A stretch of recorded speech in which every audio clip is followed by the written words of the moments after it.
Radio Publique Africaine.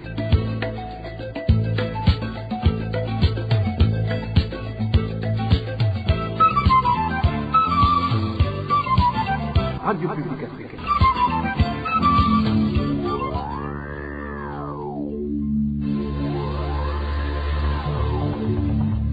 C'est le moment de suivre le journal parlé en français. Bienvenue dans ce journal du 13 juillet 2021. Les principaux titres pour commencer. Le CNL n'a pas d'espoir de retrouver vivant son représentant à Mutimbouzi.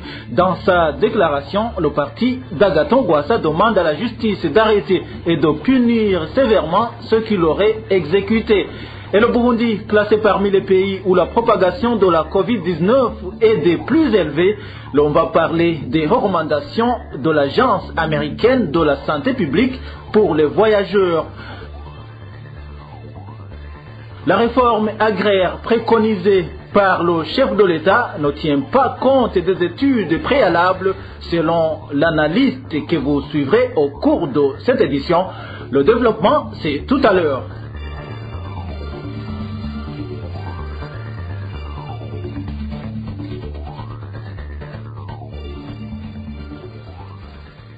Page sécurité pour commencer. Un policier répondant au nom de Gilbert Nichitegetse est mort hier au quartier Guissio de la zone Kanyosha. Nous sommes dans la mairie de Bujumbura. Selon des sources policières, il se serait suicidé en utilisant son arme, un fusil de type pistolet. Ce policier de 35 ans se serait suicidé parce que sa fiancée lui aurait été infidèle.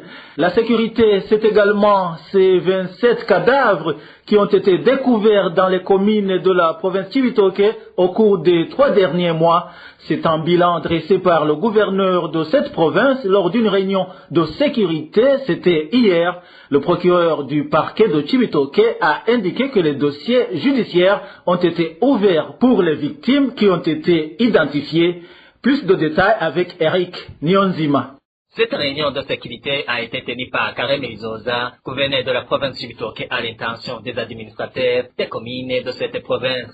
Selon les administrateurs, certaines des victimes ont été découvertes dans des rivières, d'autres ont été accusées de sorcellerie, tandis que d'autres sont des orpaillés victimes de bouleversements. En commune Mabayi, 8 personnes ont été victimes de bouleversements. En commune Mugina, 7 personnes ont été tuées accusées de sorcellerie. À Rugombo, 5 personnes ont été assassinées, dont 4 qui ont été découvertes dans la rivière Rusizi et une autre retrouvée morte dans la nature. En commune Buganda, 4 personnes ont été assassinées, dont 2 qui ont été découvertes dans la rivière Rusizi, une autre qui a été accusée de sorcellerie et une autre qui a été visée par un policier. En commune Bukinanyana, 2 personnes ont été tuées. L'une a été victime de bouleversements et une autre accusée de sorcellerie, tandis qu'en commune Mugui, une personne a été découverte dans la rivière. Selon toujours des administrateurs, les auteurs de ces crimes restent toujours inconnus. Jean-Marie Bigrindavi, procureur à Cibitoke, a indiqué que les dossiers judiciaires ont été ouverts pour les corps qui ont été identifiés. Karem Elizoza, gouverneur de la province Cibitoke, a demandé aux chargés des comités de sécurité de dénoncer les auteurs de ces crimes. Le Congrès national pour la liberté se dit consterné par la généralisation des arrestations arbitraires de ces militants à travers le pays. Dans un communiqué rendu public aujourd'hui, le parti CNL demande que les auteurs de l'enlèvement du responsable de ce parti en commune Mutimbouzi soient démasqués, arrêtés et traduits devant la justice. Le contenu de ce communiqué avec Onésime Dushimagidze. Le parti CNL condamne la généralisation des arrestations arbitraires de ces militants, des fois par des personnes non habilitées, et qui débouchent parfois sur des disparitions forcées. Dans un communiqué de presse de ce mardi, le parti CNL évoque l'embarquement suivi de disparition du représentant communal du CNL, Eringo Mirakiza, à Mutimbouzi en province de Bujumbura, survenu le 9 juillet 2021, au niveau de la route Bujumbura-Gatumba. Ce responsable communal du parti CNL a été arrêté par des hommes en uniforme militaire à bord d'un véhicule de type pick-up A031A et conduit vers une destination jusqu'ici inconnue. Le parti CNL déplore l'inaction des responsables administratifs militaires et policiers et de la Commission nationale indépendante des droits de l'homme, CNDH, bien qu'ils aient été alertés par le parti CNR. Ce dernier précise qu'aucune trace de vie du responsable du parti CNR en commune Mutimbuzi, Eringo Mirakiza, n'est signalé et qu'il aurait été exécuté par les ravisseurs. Il demande que les auteurs de cette disparition forcée soient démasqués, arrêtés et traduits devant la justice pour qu'ils répondent de leurs actes. Le parti CNR saisit de cette occasion pour exhorter l'administration, la police, la justice et la CNDH à s'impliquer davantage pour éclairer l'opinion sur la situation actuelle d'Eringo Mirakiza et remettre à la famille le corps du disparu au cas où il serait déjà tué. Il condamne ce genre de crimes commis par des agents publics qui sévissent dans le pays. Restons dans la province Bujumbura. Le parti CNDD-FDD s'appuie sur sa milice Imbonerakure pour terroriser les gens afin de se maintenir par force au pouvoir. Réaction de Frédéric Bamvuginyumvira, ancien vice-président de la République. Selon lui, les forces de l'ordre en place restent inertes car gagner à la cause du parti au pouvoir. Suivez Frédéric Bamvuginyumvira. En réalité, la question des Imbonerakure a peut-être une question qui a été sur toutes les lèvres, mais pour répondre correctement à cette question, il faut expliquer pourquoi. C'est le pourquoi, c'est dans le pourquoi où vous allez trouver toutes les explications à ce phénomène que vous observez sur le terrain, où les Imbonerakure menacent les populations sans défense, où les services de sécurité ont pratiquement démissionné parce que des Imbonerakure portent leurs uniformes et ils ne posent aucune question. Ils possèdent des armes, ils ne posent aucune question. Et au niveau de l'armée, visiblement, ça a été créé une situation telle que les militaires qui ont des origines dans le maquis du CNDD-FDD croient qu'ils doivent continuer à défendre le parti politique. Je crois que la raison a été que le CNDD-FDD a compris que pour s'éterniser au pouvoir, il fallait créer une milice à la base qui puisse faire peur à la population d'abord et qui puisse confisquer tous les pouvoirs, même le pouvoir de l'administration et même le pouvoir de la sécurité. Donc, je crois que ce sont eux qui sont les faiseurs du beau et du mauvais temps. Et donc voilà, la situation sur le terrain est telle qu'aujourd'hui, ces jeunes qui ont des armes, qui portent des habits militaires, des uniformes militaires, et ils sont là, ils le font justement pour qu'ils aient assez de pouvoir, parce que pour qu'il y ait confusion entre des services de l'ordre et les citoyens ordinaires, mais qui sont aujourd'hui nantis des pouvoirs, des armes et des habits, des uniformes, pour faire peur à la population à la base. L'ancien vice-président de la République fait également savoir que là où le bas blesse, c'est que même la justice burundaise n'est pas indépendante, ce qui ne fait que faire sombrer de plus le pays.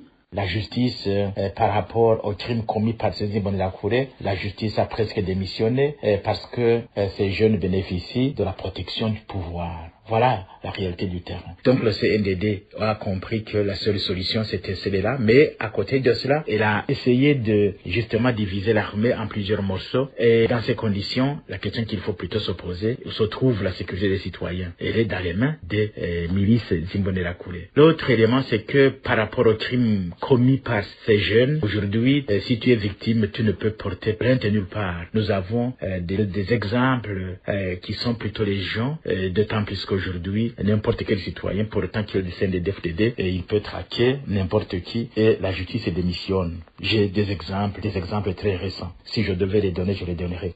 Frédéric Bamvuginyumvira intervient après les fouilles nocturnes opérées par des Imbonerakure en tenue militaire dans la commune Kabezi, des fouilles au cours desquelles les habitants de la place se sont vus passer à tabac. Dans un instant, nous parlons santé.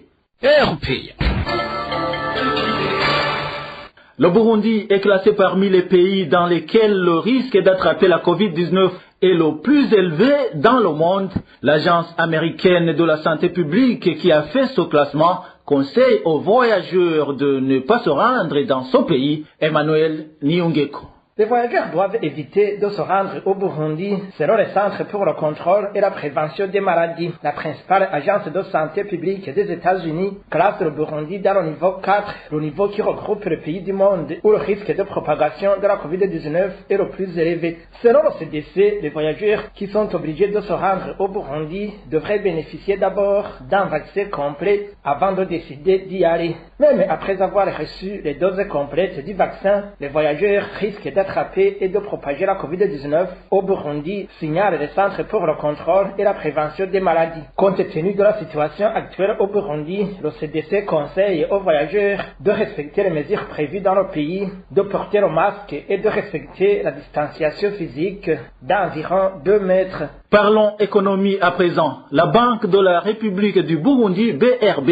met en garde toute personne qui fait des paiements des biens ou des services en devises étant sur le territoire burundais. Dans un communiqué, la chargée de la communication à la BRB, Diane Jocelyne Bizimana, indique que les sanctions prévues par la loi seront appliquées aux contrevenants. Elle rappelle les services qui ne doivent pas utiliser les devises sur le territoire national. La Banque de la République du Burundi, BRB en sigle, constate de nouveaux cas de contrat et de paiement des biens ou services en devises sur le territoire national en violation des dispositions des articles 4 et 58 de la réglementation d'échange. Cette transaction concerne notamment la location des maisons, la consultance, les frais scolaires et les achats de biens et services. Ces paiements en devises sont faits soit en cash, soit par virement bancaire au compte des fournisseurs de biens ou de services résidant au Burundi. À cet égard, la BRB rappelle encore une fois au public ce qui suit. L'unité monétaire et la cour légale en République du Burundi est uniquement le franc Burundi, BIF en sigle. Toutes les transactions monétaires conclues localement et concernant des biens situés au Burundi ou des services rendus au Burundi sont estimés et réglés en BIF.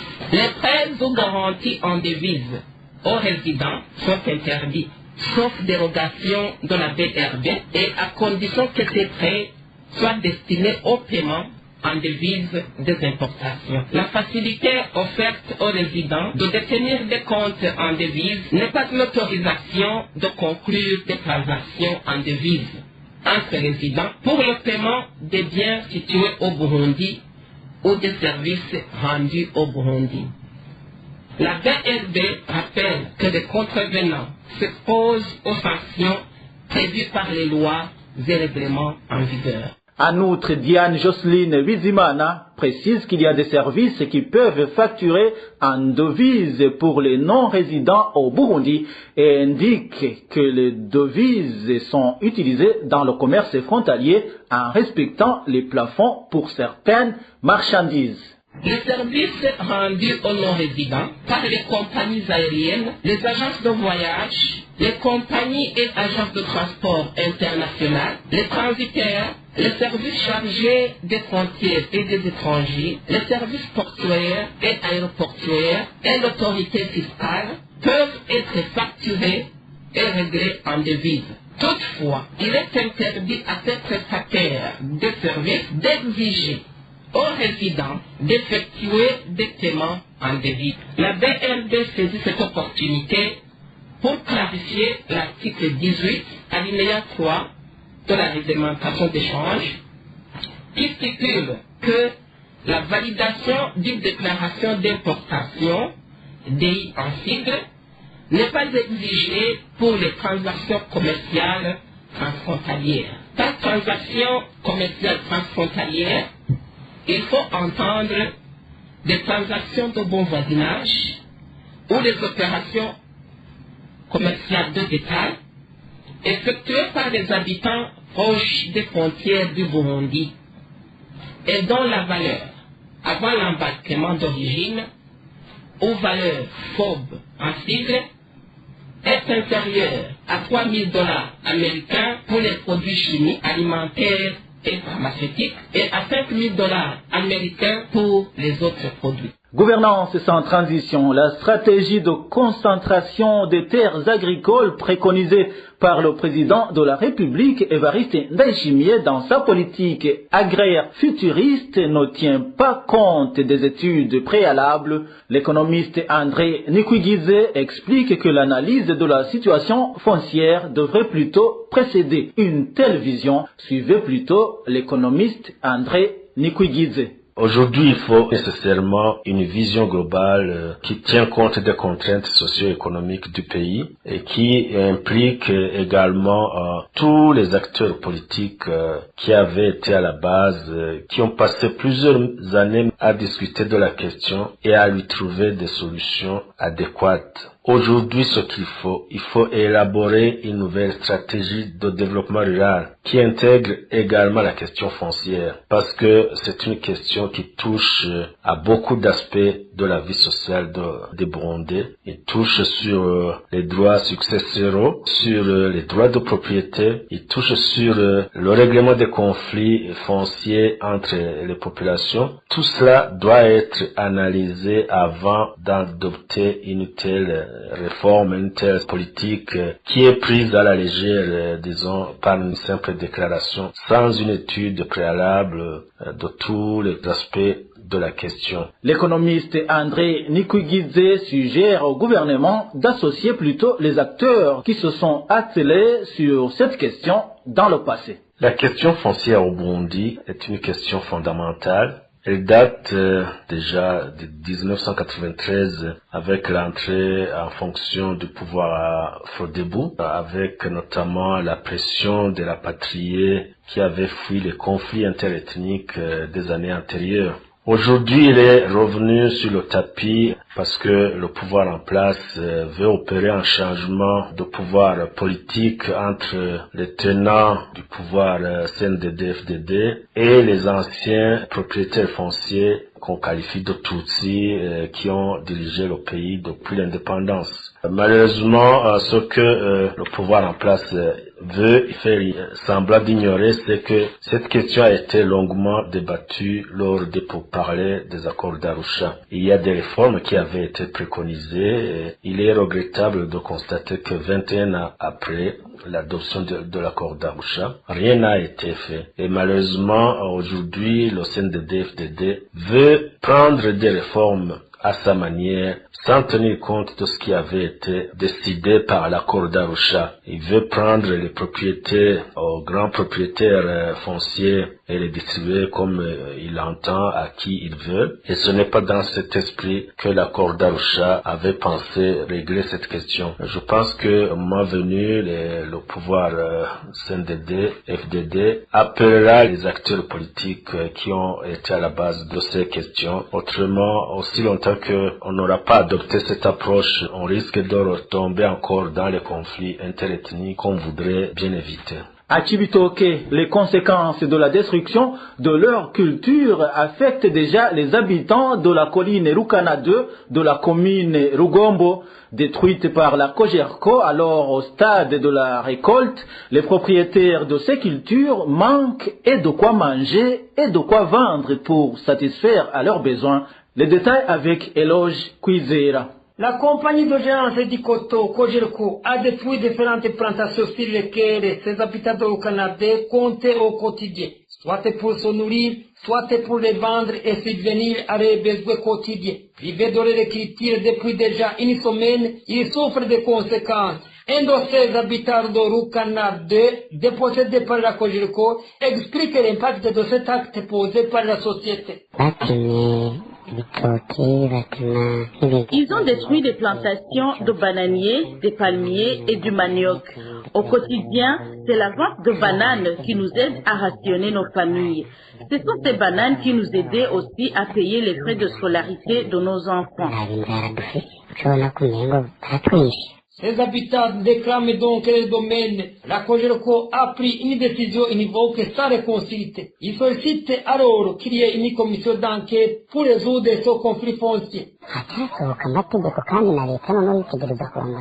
Ils ont pris cette décision sans consulter personne. Normalement, le gouvernement devrait mettre en place une commission pour étudier ce conflit foncier. Il devrait y avoir des pourparlers avec la population, ce qui n'a pas été le cas. Les habitants de Canada en commune Rugombo affirment que ce conflit foncier existe depuis longtemps, qu'il a été traité au niveau de la justice et que des délimitations ont été installées pour séparer les domaines de la Cogerco et ceux de la population. Depuis mardi dernier, la Cogerco a envoyé déjà pour détruire toutes les plantations des habitants des alentours de la société dans l'objectif d'agir les superficies de ces plantations de coton. À ce propos, nous n'avons pas encore rejoint Gustave Majambé, le directeur général de la Cogerco. Rendons-nous à présent à Ruyigi. Les habitants du village de Pedo Nyakiga, situé en commune Butaganzwa, ont du mal à obtenir la ration alimentaire. Cette population manque de terres cultivables et demande une assistance au gouvernement. Plus de détails avec Éloge Divin, Remesh. Les habitants du village d'Opé de Nyakiga ont du mal à se nourrir car il manque de terres cultivables. Pour survivre, plusieurs travaillent dans des champs d'autrui. L'un d'entre eux témoigne. Ici chez nous, la majorité, nous parvenons à se nourrir qu'en cultivant dans des champs d'autrui comme des tâcherons. Les rapatriés de la Tanzanie avaient obtenu de petits lopins de terre, mais ils ne leur permettent pas de cultiver des variétés. Autre chose, ces terres sont étroites. Nous ne pouvons pas s'aimer durant toutes les saisons culturelles et en plus, elles ne sont pas fertiles. Actuellement, comme c'est la saison sèche, il est difficile de trouver un travail de tâcheron. La famine risque d'emporter des vies humaines. Son manque de nourriture affecte beaucoup les enfants de bas âge qui manifestent une mauvaise croissance. Un petit enfant qui n'obtient pas au moins de la bouillie le matin, qui peut ne pas avoir de la nourriture durant la journée et des fois même le soir, comment est-ce qu'il ne pourrait pas souffrir de kwashiorkor? Tu peux trouver un enfant de 8 ans qui pèse soit 10 ou 12 kilos.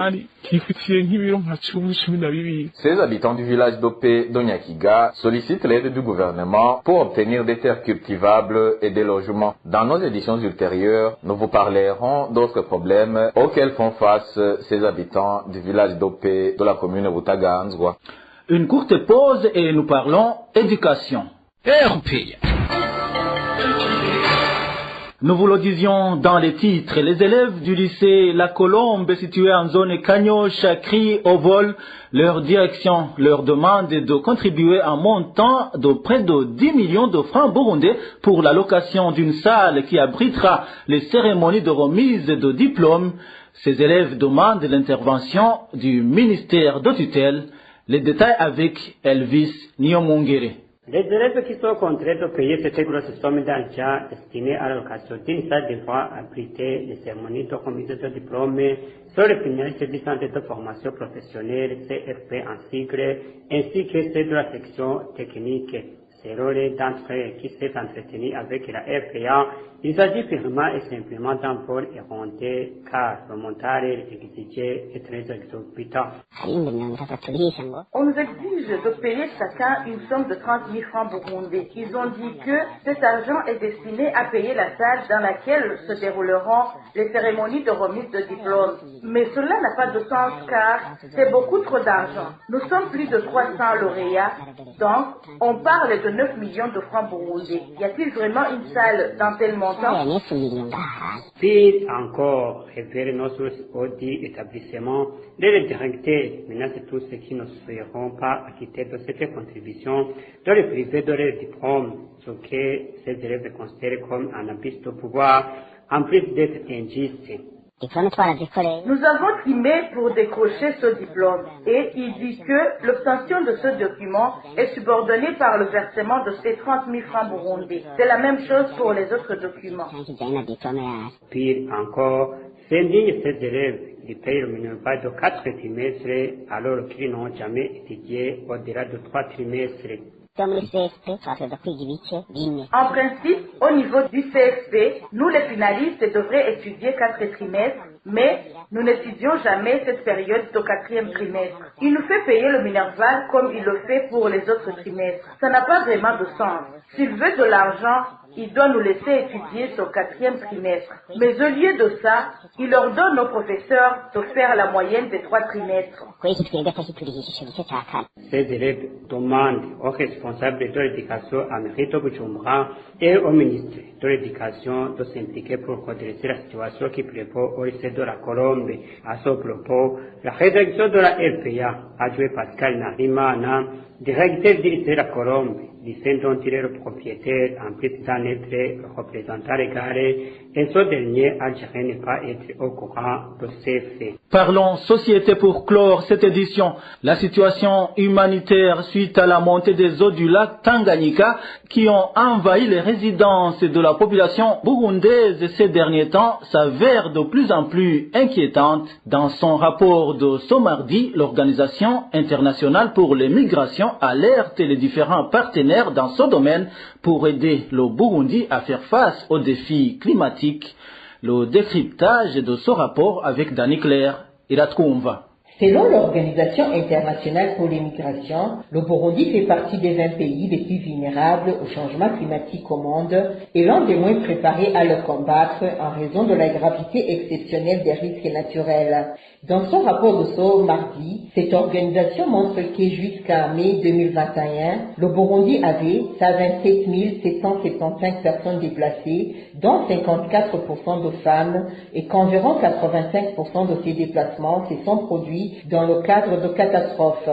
Entre autres, la montée du lac Tanganyika à des niveaux dangereux a englouti des routes entières, des marchés, des cours d'école, des églises, pour ne citer que cela. Les averses ont fait des ravages sur les vies et les moyens de subsistance au Burundi et dans toute la sous-région. Depuis mars de cette année, plus de 52 000 personnes ont été touchées par les inondations, selon la matrice de suivi des déplacements de l'OIM. Après les inondations des champs entiers de culture, la plupart des agriculteurs, constituant normalement plus de 90% des Burundais, ont enregistré une perte dévastatrice d'au moins un an de stock alimentaire.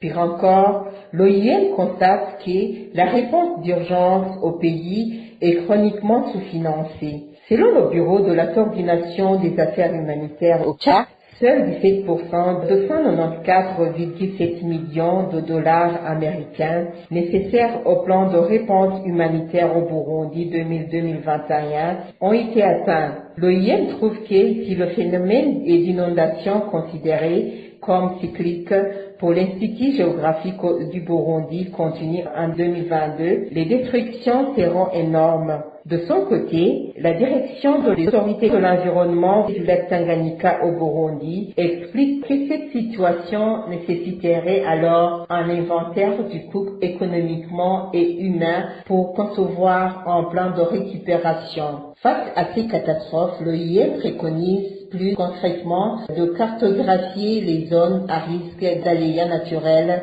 sur le territoire du pays, l'évaluation du niveau de vulnérabilité et de la capacité du pays à répondre aux catastrophes et aux impacts sur la mobilité. L'OIM envisage également d'aider les autorités nationales à élaborer des plans d'urgence informés et actualisés par province, ainsi que le renforcement de l'expertise technique de ces autorités. En collaboration avec le gouvernement du Burundi, l'OIM envisage de s'associer aux médias nationaux pour aider à mettre en œuvre des mesures de prévention et de réponse grâce à des messages d'alerte précoces et au partage d'informations qui atteignent la population au sens large. Parallèlement à ces efforts, le coordinateur des urgences et de la préparation pour l'OIM Burundi, Michael Assima, fait savoir qu'il est essentiel que cette organisation obtienne plus de financement pour répondre aux besoins immédiats des plus vulnérables, notamment en ce qui concerne des abris sûrs, de l'eau potable, des services d'hygiène et en soutien à la protection. Voilà, chers auditeurs, c'est par ici que nous mettons un point final au journal du 13 juillet 2021. Merci à vous tous qui nous avez suivis. Émile Niwasumba, j'étais à la présentation. Au revoir.